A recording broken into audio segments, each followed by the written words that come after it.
everyone, Judith Swasi here, an online entrepreneur of unified products and services. So sa video ito guys, ituturo ko po sa inyo kung paano tayo mag-rebook ng ticket gamit ang Cebu Pacific website. So meron kasi akong nabook na ticket at meron akong natanggap na email galing sa Cebu Pacific na canceled ang flight niya. So open natin ang email.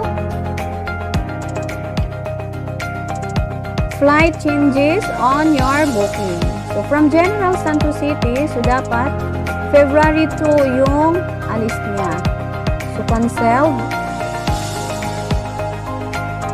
Ayan, Deodora Asusina, canceled flight.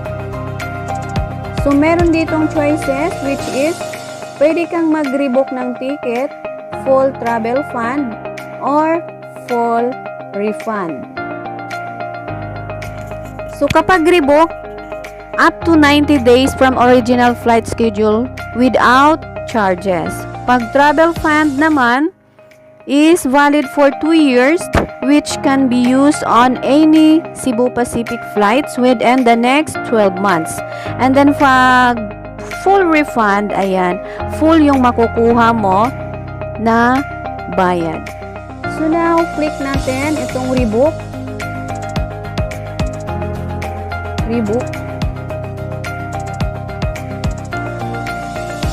Just once. So automatic mapupunta tayo sa website ng Cebu Pacific. So kailangan lang natin input dito ang enter booking reference number at saka surname ni client.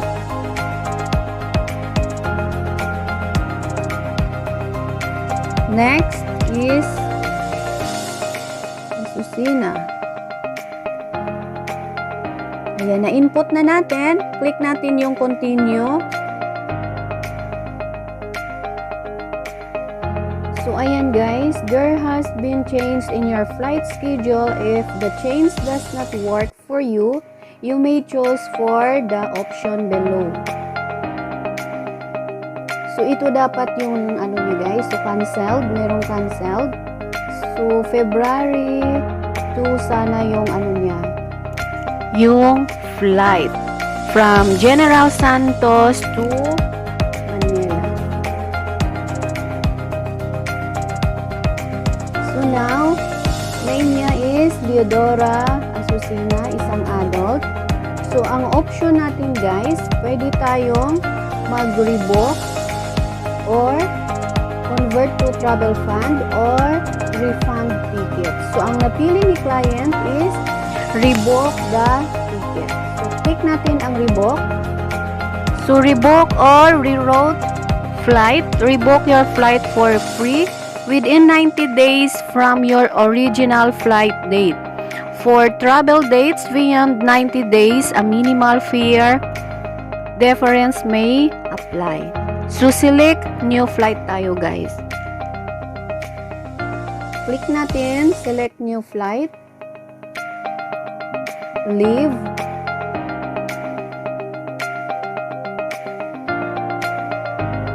So, ayan. Andito tayo, rebook or reroute flight. So, kailangan natin dito from General Santos City to Manila, change to ayan. Current departure date, February 2. So, now, piliin natin yung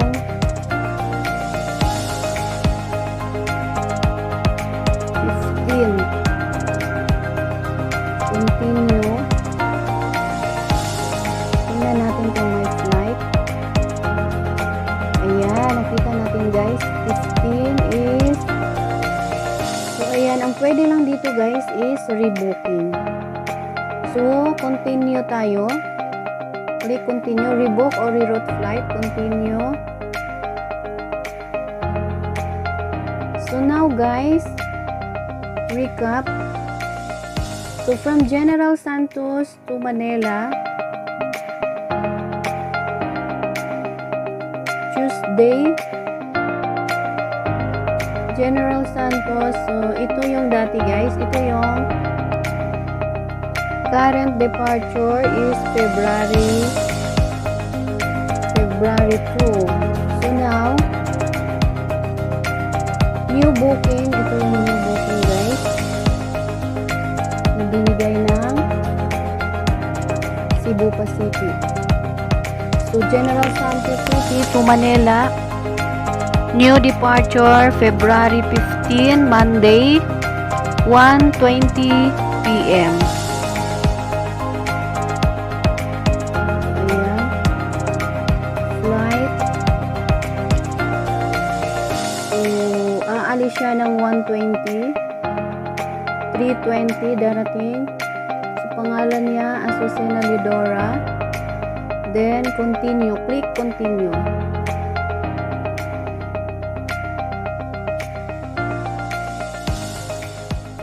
Your booking details has been updated. So now, take a screenshot. Ayan. You may ask to present this to our airport staff during check-in. Ayan, guys. Ito lang ang kailangan pag check-in.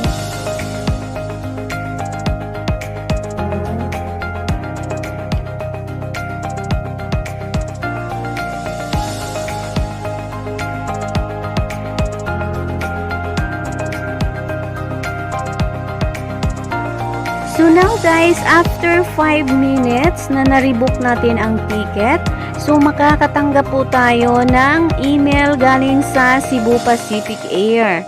So bubuksan natin ito, guys. Ayan. So now, your booking has been rebooked according to Cebu Pacific Air. So, ito na yung ticket niya. So, confirm, guys. So, confirm.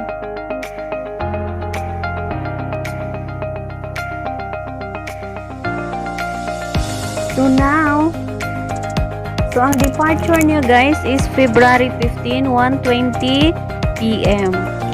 from General Santos City to Manila. Ayan.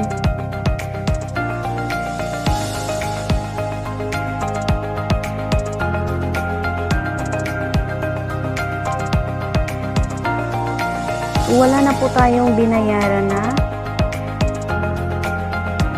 So, status payment, approved agency payment, transaction ID, amount is 1,003.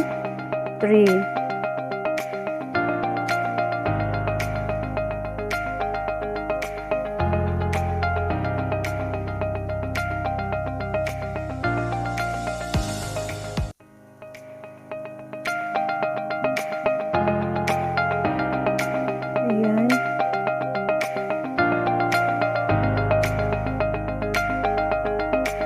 So, ito yung mga note. Reminders. Check guidelines. Booking changes.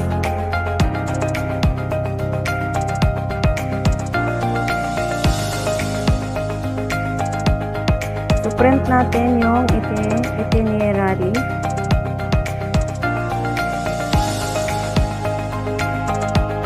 Click natin ito. Print. Room. Just once.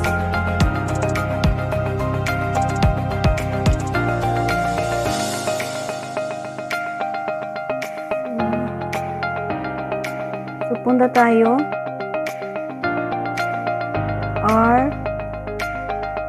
Ayan. Buksan natin ulit.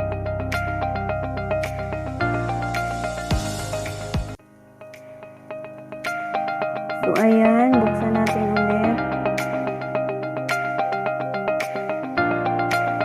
Wow! Successful! Welcome back!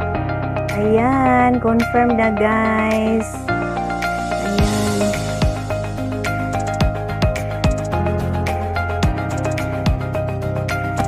So now titingnan natin ang ticket niya. So ito po yung ipapakita natin sa airport. So that's all guys. Sana po may natutunan kayo sa video ito. Once again, this is Judith Swasi, an online entrepreneur. Thank you and God bless all.